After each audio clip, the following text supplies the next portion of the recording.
Assalamualaikum warahmatullahi wabarakatuh. Om Swastiastu. Salam sejahtera untuk kita semua. Salam nama budaya. Pada kesempatan kali ini, saya akan menjelaskan mengenai manajemen rumah sakit sebagai UTS Sistem Basis Data.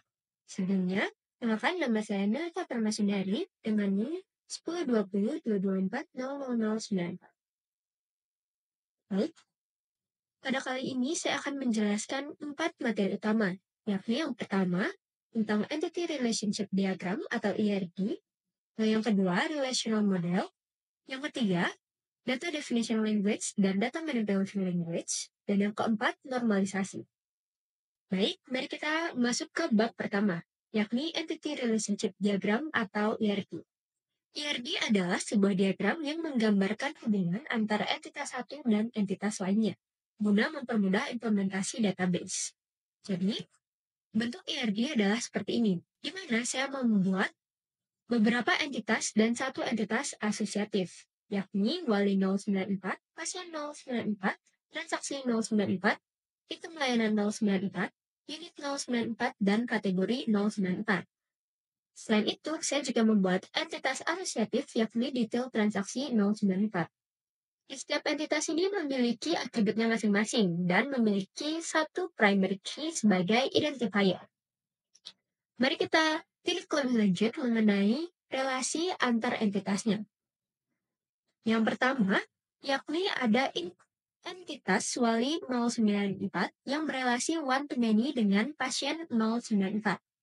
Jadi, di sini satu wali dapat memegang beberapa pasien, sedangkan satu pasien hanya memiliki satu wali atau tidak sama sekali. Di mana dalam entitas wali 094 ada ID wali sebagai primary key, lalu ada nama wali, nomor HP wali, dan juga hubungan dengan pasien. Lalu pada entitas pasien terdapat ID pasien sebagai primary key, nama, tanggal lahir, alamat, dan nomor HP. Pasien juga memiliki relasi one-to-many dengan transaksi 094. Jadi, pasien dapat melakukan beberapa transaksi, sedangkan transaksi hanya bergantung pada satu pasien. Nah, di dalam transaksi ini terdapat primary key ID transaksi dan juga tanggal waktu.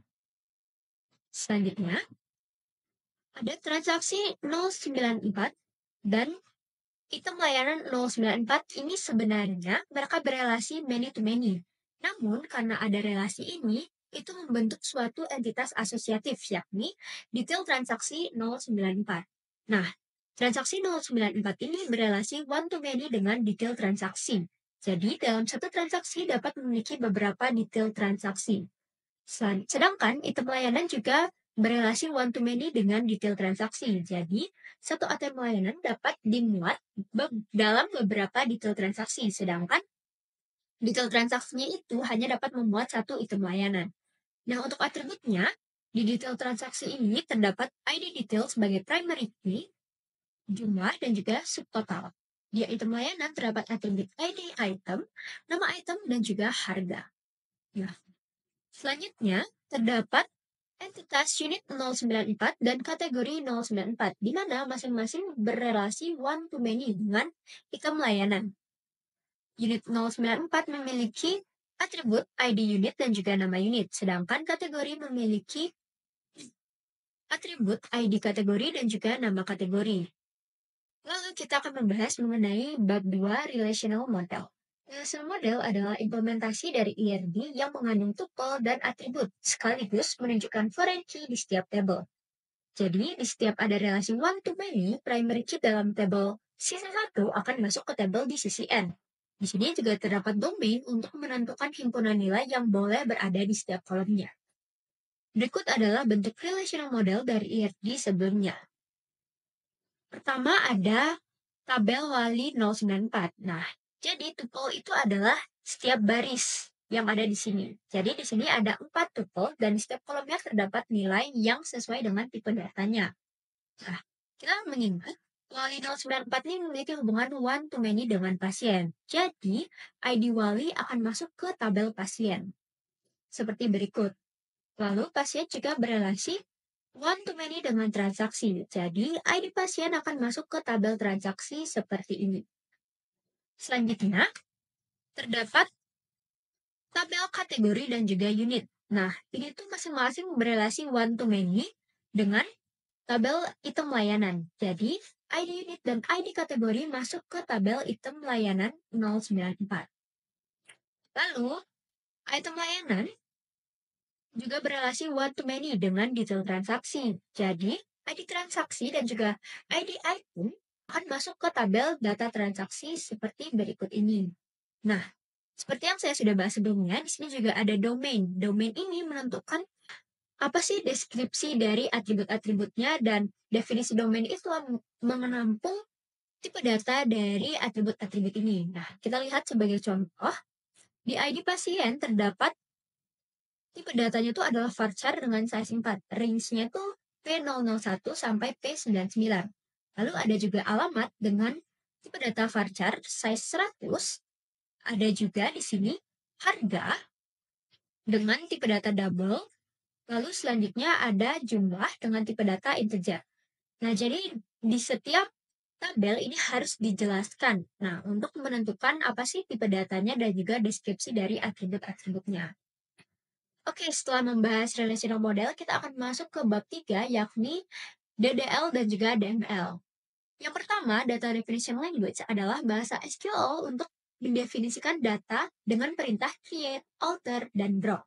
Lalu, data manipulation language adalah bahasa SQL untuk memanipulasi data dengan perintah insert, select, update, dan juga delete. Yang pertama, di DDL kita membuat database dengan sintaksnya itu adalah create database dengan nama database. Nah, di sini di sebelah kanan sudah ada contoh dari query yang dimasukkan dan divalidasi berhasil di MySQL. Selanjutnya ada pembuatan tabel atau create tabel dengan sintaksnya create table, nama tabel dalam kurung nama kolom 1, tipe data 1, dan seterusnya. Di sebelah kanan merupakan query yang sudah dimasukkan dan hasil validasinya. Kita dapat melihat salah satu di tabel transaksi, di mana terdapat nama kolom ID transaksi dengan tipe data varchar 4 yang merupakan primary key. Lalu ID pasien dengan tipe data varchar 10 dan itu not null, jadi tidak boleh null atau tidak boleh kosong. Lalu terdapat juga kolom tanggal underscore waktu dengan tipe data date time, itu juga tidak boleh null. Nah, di sini ada juga foreign key ID pasien. Nah, foreign key ID pasien itu kita tambahkan constraint fk underscore ID pasien, lalu foreign key dalam kurung kolom yang akan dijadikan foreign key, ya ini ID pasien dan references-nya atau tabel dan kolom mana sih yang kita rujuk untuk membuat foreign key ini ya. Oke, selanjutnya kita masuk ke materi data manipulation language. Nah, di data manipulation language ini saya membuat insert values atau memasukkan nilai-nilai ke dalam tabel yang sudah dibuat sebelumnya. Untuk sintaksnya adalah insert into nama tabel, values dalam kurung nilai 1, nilai 2, dan seterusnya. Kita ambil contoh di insert into unit 094 values-nya. Jadi karena tadi cuma ada atribut ID unit dan juga nama unit, maka nilainya itu adalah U001 dan nama unitnya itu adalah apotek. Dan begitu seterusnya sampai U005 dengan nama unitnya bedah. Selanjutnya, ada select operations. Nah, select operations ini adalah operasi untuk memilih tabel yang akan digabungkan atau dicari rata-ratanya dan sebagainya. Pertama, saya memakai select cross join, yakni sintaksnya select bintang from pasien 094 cross join wali 094. Jadi, ini tuh akan menggabungkan data dari tabel wali 094 dan juga wali 094. Untuk hasilnya dapat dilihat di sebelah kiri. Ini. Lalu selanjutnya, saya menggunakan select operation untuk mencari rata-rata nilai total, nilai maksimal, dan juga nilai minimum dari kolom subtotal di tabel detail transaksi 094 dengan sintaksnya sebagai berikut. Nah, di kiri itu terdapat hasil yang sudah berhasil di MySQL. Jadi, rata-rata dari subtotal itu adalah 1.907 sekian, dan untuk subtotal dan total dari semua subtotal adalah 32.426.000. Lalu nilai tertingginya adalah 20 juta dan nilai terendahnya adalah 500.000. Oke, selanjutnya ada juga select ID pasien, subtotal, dan subtotal from transaksi 094T, detail transaksi 094D, where T ID transaksi sama dengan D ID transaksi. Nah, ini maksudnya gimana sih? Jadi, di sini itu kita mencari data di mana ID transaksi di tabel transaksi dan juga ID transaksi di tabel detail transaksi itu sama. Nah, apabila sudah ditemukan, itu akan digabungkan datanya sebagai berikut yang ada di sebelah kiri. Jadi kita bisa lihat di mana ID pasien P001 itu terdapat subtotal 5.000. Lalu di sini juga ada yang sama-sama P001 dengan subtotalnya 75.000. Jadi ini tuh seperti menggabungkan subtotal mana sih yang punya pasiennya yang pertama dan subtotal mana sih yang milik pasien kedua dan seterusnya. Oke, selanjutnya terdapat select bintang from unit 094 where nama unit like persen klinik persen. Jadi ini tuh mencari data di nama unit dalam tabel unit yang memiliki kata klinik di dalamnya. Nah, dapat kita lihat di sini hasilnya adalah nama unit poliklinik. Lalu selanjutnya ada select bintang from item layanan 094, natural join kategori 094. Apa sih beda dengan cross join yang tadi? Jadi natural join ini dia tuh akan menggabungkan data yang sama. Nah, jadi di item layanan dan kategori itu kan ada data ID kategori yang sama. Jadi di sini hanya ditulis satu kali ID kategori, lalu selanjutnya data digabungkan seperti biasa. Terdapat ID item, harga, ID unit, dan juga nama kategori. Baik, kita akan masuk ke bab terakhir yakni normalisasi. Normalisasi adalah teknik pengorganisasian nilai ke dalam tabel-tabel agar sesuai dengan kebutuhan pengguna. Tujuannya adalah untuk stabilitas struktur data. Dalam normalisasi ini, saya memakai 3 normal form. Jadi yang first normal form adalah bentuk normal pertama untuk menghilangkan perulangan grup.